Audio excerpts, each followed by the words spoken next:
Chapter 8, Part 4, Ethers and Epoxides. The nomenclature of ethers is pretty simple. You find the longest carbon chain and treat that as your parent chain, and then you treat the alkoxy group as the substituent. So for example, in our first molecule here, the longest possible carbon chain is 2 carbons, 1, 2. So this is a derivative of ethane. And our substituent is this alkoxy substituent. To name an alkoxy substituent, you use your prefix that indicates the number of carbons and add oxy. So this molecule would be ethoxy ethane. On the next molecule, my longest possible carbon chain is 1, 2, 3 carbons. I also have a methyl group on carbon number 2, and I have a 1 carbon alkoxy substituent, which would be called methoxy. So this is 2 methoxy, 2 methyl propane. On the next one, I have an alcohol and an ether. The alcohol will still be my high priority item. So this is going to be carbon number 1, this is carbon number 2. I also have the possibility of using cis or trans, but I should probably just go ahead and use my R and S nomenclature in order to be more specific about which enantiomer I'm looking at. So let's come up with the name and then we can come up with our R and S designations. So for the name, we have ethoxy on our second carbon. So this molecule is 2-ethoxy cyclohexanol. Now for our R and S, let's start with the alcohol carbon. So this is carbon number 1. This would be carbon number 2 because we would get to the oxygen quicker. Priority number 1 and priority number 2. And then this carbon would be priority number 3. And then my hydrogen is already pointing to the back, so I don't need to worry about flip-flopping my designation. So I'm going 1 to 2 to 3. This is an R center. So my first one is 1R.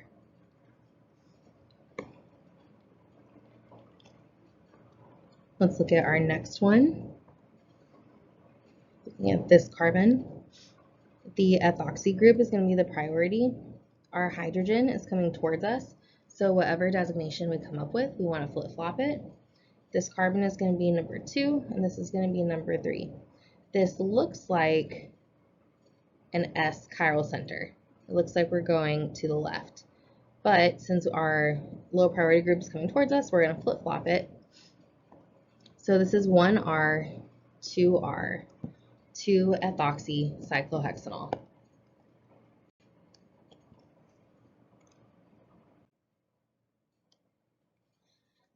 Ethers don't have super interesting properties and reactions in general.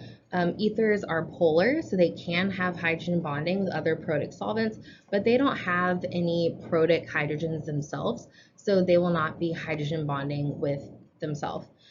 Therefore, they have lower boiling points than alcohols because they have fewer strong intermolecular forces. Reactions of ethers are pretty simple as well because ethers, just your basic linear ethers, are largely inert, which is why we often use them as solvents because they are polar, but they also have these great non-polar chunks that help to solubilize a more diverse array of compounds, and so they're pretty common solvents.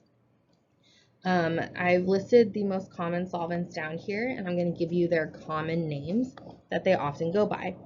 This one is commonly called diethyl ether. So if you saw it in lab, that's the name that you would most likely see. This next one we've actually seen before. This is THF, which stands for tetrahydrofolate hydrofuran. The next molecule is 1,4-dioxane. You don't need to memorize these, but you will see these from time to time listed as solvents and reactions. And the reason I'm giving you these names is because I don't want you to think that they are going to be involved in the reaction necessarily. They're typically here to act as the solvent. So it's important that we can recognize them for their purpose. Now, as far as reactions of ethers, those are pretty simple, but epoxides are special ethers. These are highly reactive, three-membered cyclic ethers. You may recall when we first introduced cycloalkanes that we talked about a force called ring strain and angle strain. So rings that are not 6 members tend to suffer from some variation of strain.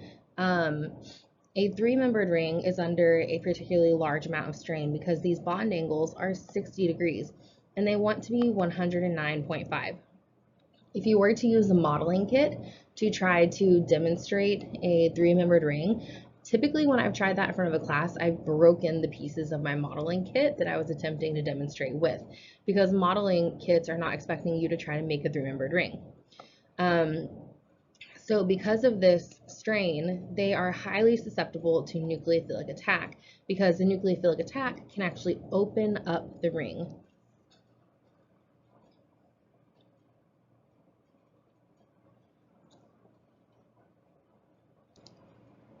Now, we're not going to really learn the nomenclature of epoxides, but I do want to show you the nomenclature of epoxides real quick because the nomenclature actually comes from the synthetic route to creating epoxides. So this first one is called ethylene oxide. And that's because it is the oxide of ethylene, which is the common name for ethene. So ethene, when reacted with certain reagents that we're going to see on the next page, would form ethylene oxide.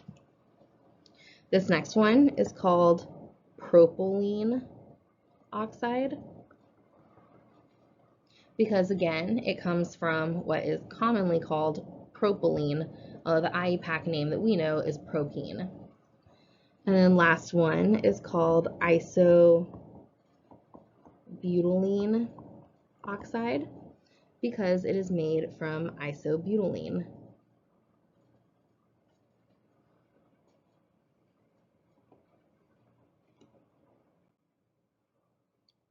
So these are the two synthetic routes that we'll discuss that can lead to epoxides. So all of these syntheses start from from alkenes.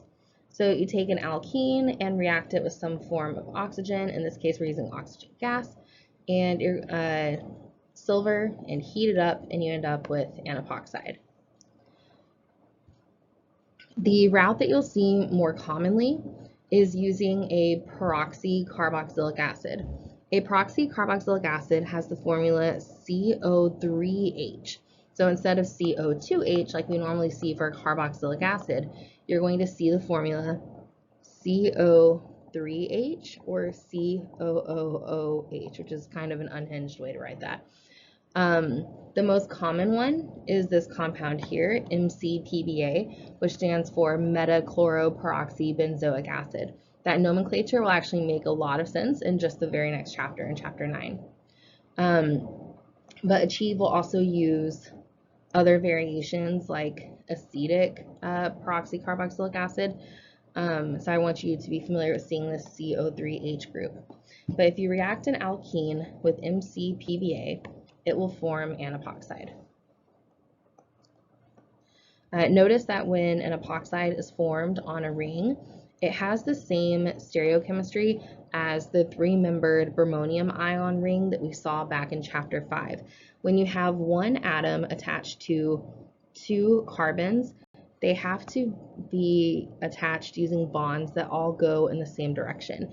It would not be possible to have one bond wedged and one bond dashed because then they would be pointing in opposite directions and would not be attached to the same molecule. So this is going to have cis stereochemistry. So epoxides can do some really interesting chemistry, and that is the ring opening reaction. So essentially, if you expose an epoxide to virtually anything that can act as a nucleophile, it is going to be opened up. So let's see if we can track our oxygens here. We're going to use some color coding. Blue for our original epoxide, red for our water. So what happens in this reaction first is that the epoxide is going to pick up that proton. Remember, anytime you have acid, the acid-base reaction is going to happen first because it's so quick to do a proton transfer.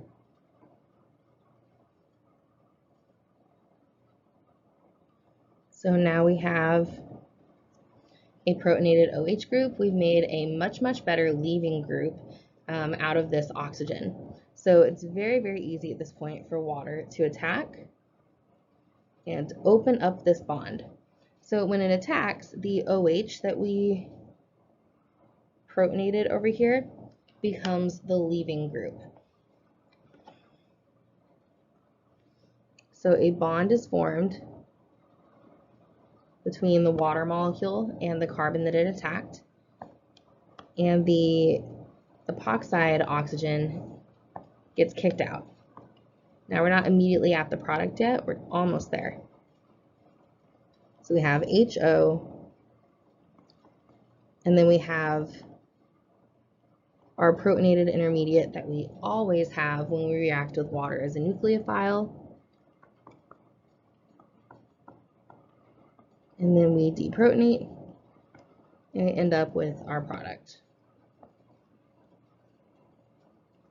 So the hydroxyl group ends up being the leaving group, but it's still attached to the molecule because we didn't do anything to this bond over here. Now this becomes a little more interesting when you're reacting with an epoxide that's on a ring because the stereochemistry is so hard to miss. Here there would be some potentially interesting stereochemistry, but none of these carbons are chiral, so it's not really very purposeful to try to point it out. But these will be chiral. So in the first step, the epoxide gets protonated.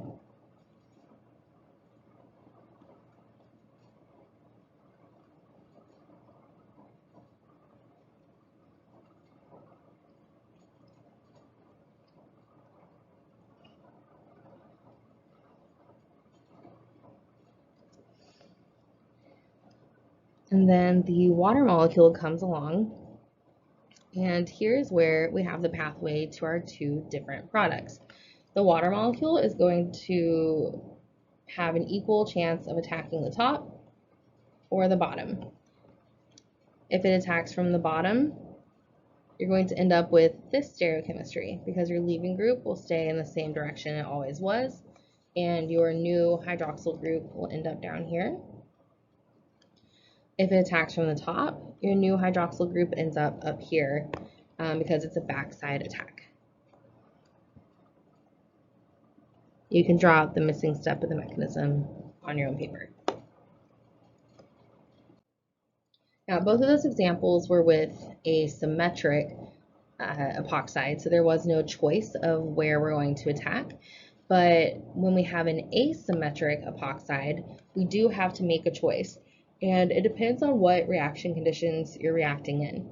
So if you are in the presence of acid, the nucleophile is actually going to attack the most substituted carbon. And if you are in base, the nucleophile will attack the least substituted carbon.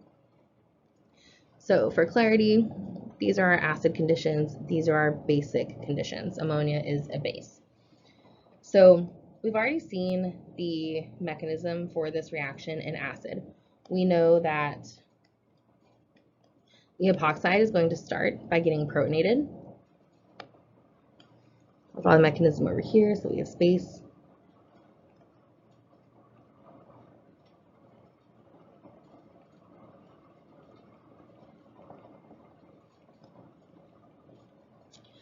And then we have our nucleophile, which is going to attack the most substituted carbon. Now, the reason this happens is that because we have this positive charge on the oxygen, that's going to weaken one of the bonds because it's kind of preparing to leave already. And this is the bond that's going to be weaker because it is more substituted, it's more stabilized than weakening this bond. So the oxygen is able to attack this very substituted carbon. You could almost imagine it like it's a carbocation already and you're attacking in that way, but it doesn't actually work that way, and we know that because of how the stereochemistry comes out. And we'll end up with our OH group pointing the same way it's always been pointing. Our methoxy group coming from behind. I skipped the deprotonation step. Actually, no, I'll go ahead and put it on here. And our methyl is now coming forward.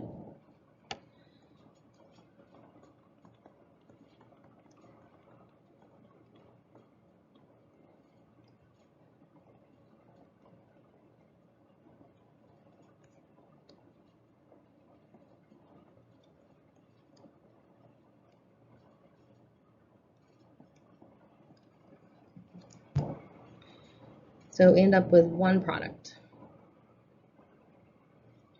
Now, reacting in base is going to go a little differently. Because we're in base, this reaction is going to behave a lot more like an SN2 reaction, where the least substituted carbon is going to be favored for the attack. So the ammonia is going to come from below and kick out a negatively charged oxygen.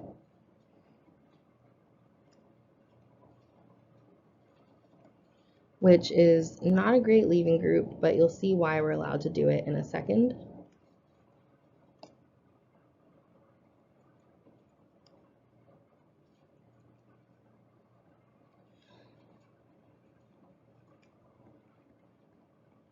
So the reason we're allowed to do that is that the overall charge of this this molecule is neutral. And for this next step, we are going to transfer a proton from here to here. And a lot of people are going to be tempted to do this. But there's a lot of evidence out there that these types of intramolecular proton exchanges just don't happen very commonly. So we're going to use another equivalent of ammonia to transfer the proton. So the ammonia is going to come along and pull off the proton.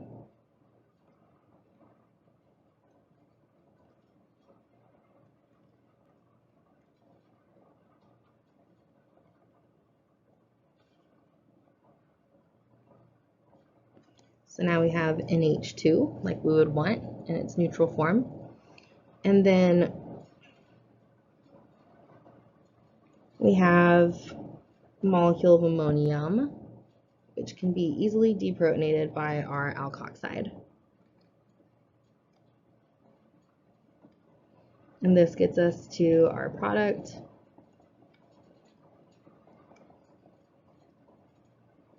Oops, sorry. I was thinking about, I should have done an example with nitrile. And I started drawing a nitrile. This is our product.